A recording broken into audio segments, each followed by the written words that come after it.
It's a glittering audience, and the bond that they share is that they love music. In the film, Clive Davis, The Soundtrack of Our Lives, the New York native shared that he originally dreamed of becoming an attorney. When the music industry's most powerful figures accumulate wealth and influence over decades, questions inevitably arise about how that power was wielded and what secrets might be hidden behind closed doors. The case of Clive Davis, one of the most legendary executives in music history, has become the center of intense scrutiny and speculation in recent years. What started as scattered rumors and conspiracy theories has evolved into a broader conversation about accountability, institutional protection, and the human cost of unchecked power in the entertainment world. Clive Davis built an empire that shaped popular music for more than half a century. His ability to discover talent and launch careers was legendary. From Whitney Houston to Aretha Franklin, from Janis Joplin to Santana, Davis possessed an almost supernatural ability to recognize and cultivate star potential. Yet for much of his life, he maintained a carefully constructed public image that emphasized his role as a mentor and savior of troubled artists. Behind the scenes, however, questions have persisted about his knowledge of problematic practices within the industry and his potential role in allowing certain behaviors to continue unchecked. The allegations surrounding Davis did not emerge all at once. Rather, they accumulated over time through various sources, each adding another layer to a complex narrative about industry practices. A radio host named Larry Gators first brought attention to claims about a secret meeting allegedly held at Davis's Beverly Hills mansion in 1995. According to Gators' account, this gathering included rappers from across the country alongside individuals allegedly connected to federal agencies and private prison corporations. If true, the implications would suggest a coordinated effort to steer hip-hop music toward more violent and anti-authority themes, with potential financial incentives from those who profited from mass incarceration. While Gators' claims seemed extraordinary and lacked immediate corroboration, they gained credibility when a similar account surfaced online in 2012. An anonymous letter described a nearly identical scenario, with powerful business leaders supposedly pressuring record executives to intensify the gangsta rap aesthetic and promote a lifestyle that would benefit private prison industries. The parallel nature of these accounts, separated by years and coming from different sources, caused some observers to reconsider what might initially have been dismissed as conspiracy theory. Yet Davis's representatives categorically denied these allegations, asserting that no such meeting ever occurred. The timing of various business decisions has fueled further speculation among industry critics.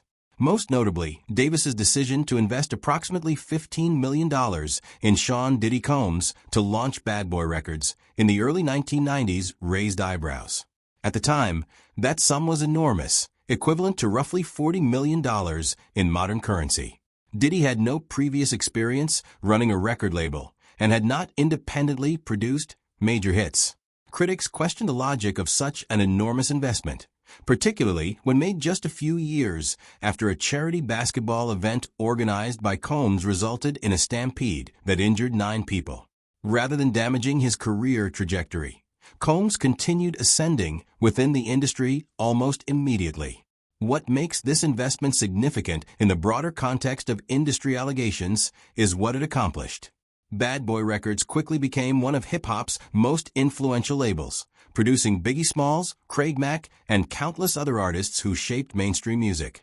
The speed and efficiency with which this empire materialized led some observers to wonder whether predetermined plans existed before the investment was made. If someone possessed detailed knowledge of where the music industry was heading, or if they had direct insight into which artists would become superstars, an investment of that magnitude might make more sense. Davis claimed he simply recognized hip-hop's potential. Critics suggested the answer might be more complicated. The industry's treatment of different figures raised additional questions about selective accountability. When allegations or scandals emerged involving certain executives, consequences could be swift and permanent. Yet when similar issues involved particularly profitable or powerful individuals, responses seemed measured or non-existent. Daniel Smith, an editor at Vibe magazine, reported that Combs threatened legal action against her in the 1990s for declining to show him cover photos before publication. She described this as an intimidating incident that caused lasting emotional distress.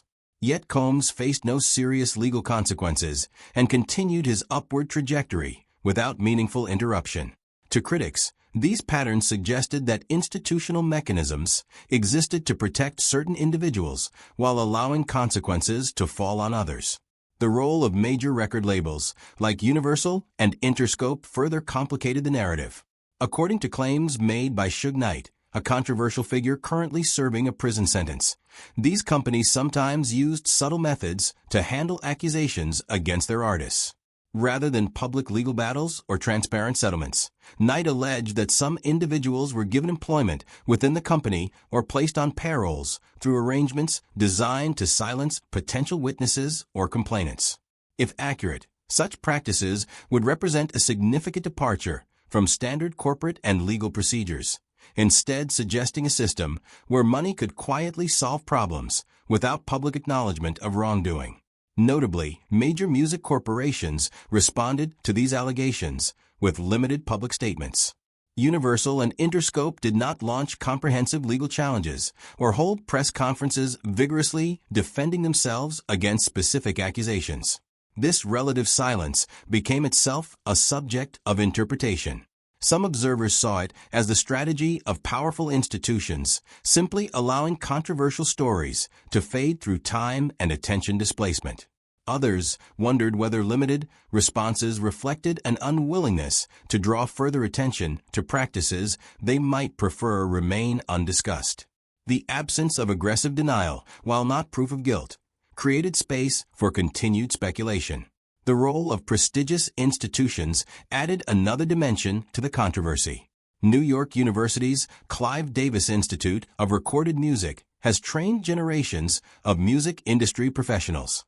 The institute bears Davis's name and benefits from his association with respectability and excellence in music education. Yet when ongoing allegations about Davis emerged, the institute's connection to him became complicated. In fall 2024, the institute appointed rapper Joey Badass as an artist in residence, described as bringing expertise in modern music industry financial systems. However, this move coincided with broader public discussions about how money, influence, and institutional power may have protected certain individuals within the industry. The timing created an awkward contrast between the institute's educational mission and the shadow of unresolved allegations surrounding the man whose name it bears.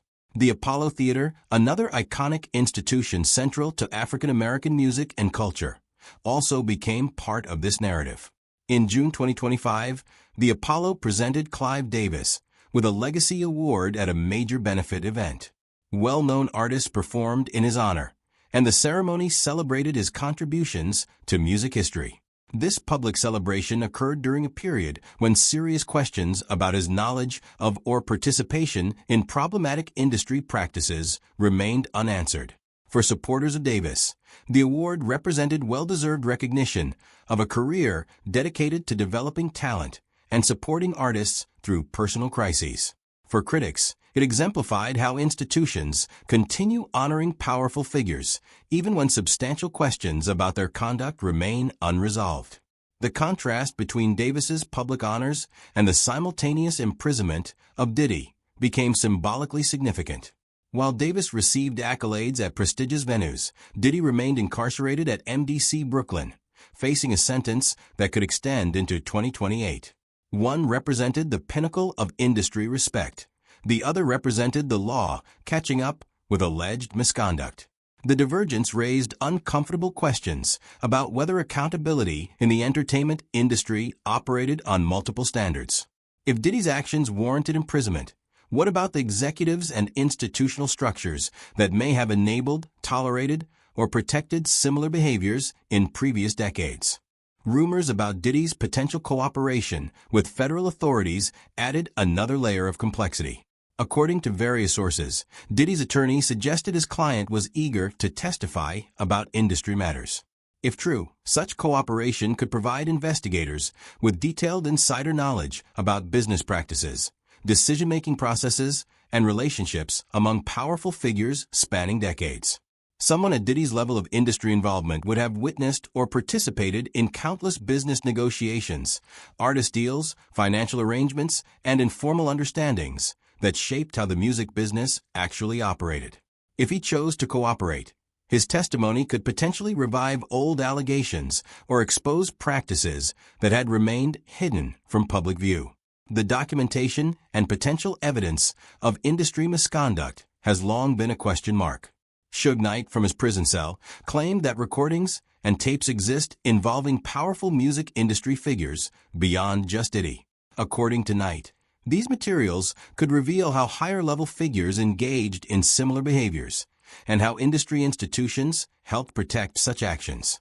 The existence or non-existence of such recordings remains unconfirmed. Yet the possibility itself became significant because it suggested that if comprehensive documentation did exist, the scope of potential revelations could be extensive and uncomfortable for the industry. What emerges from examining the various allegations, business decisions, institutional responses, and patterns within the music industry is not a definitive case against any particular individual, but rather questions about systemic practices. The alleged 1995 meeting, if it occurred, would represent an extraordinary conspiracy. Yet even if it did not happen exactly as described, the underlying premise, that powerful figures might coordinate to shape music content for profit, operates within the realm of plausibility given how media industries actually function. Record labels have always exercised significant influence over artist development, image, and messaging. The question is whether that influence ever crossed into the territory of deliberate coordination with external entities pursuing separate agendas. The treatment of hip-hop as a genre also deserves examination. From the rise of gangsta rap in the 1980s through the expansion of that aesthetic in the 1990s, the music became increasingly associated with violence, conflict with police, and problematic depictions of women. Some artists within the genre have acknowledged feeling that the industry encouraged and amplified these elements of their personas beyond their authentic experiences. While artistic freedom matters, so does honesty about commercial incentives and industry pressure. Did record executives shape these narratives because they genuinely believed in the artistic vision, because they saw commercial potential, or because external forces influenced their decisions? The broader implications of these unresolved questions extend beyond Davis's personal reputation. They speak to fundamental issues about power, accountability, and institutional responsibility in major industries. When figures accumulate significant wealth and influence, do societies have mechanisms to ensure they answer for misconduct? Or do institutional protections, legal complexity, and power imbalances allow certain individuals to operate with reduced consequences? The case of Clive Davis does not provide definitive answers, but it raises these questions persistently enough that they cannot be easily dismissed. What remains clear is that the entertainment industry has changed significantly in recent years. The #MeToo movement, increased media scrutiny, and evolving standards regarding accountability have made maintaining power through silence and institutional protection more difficult. Yet the fact that so many questions about past decades remain unresolved suggests that accountability mechanisms developed too late to address earlier generations of misconduct and problematic practices.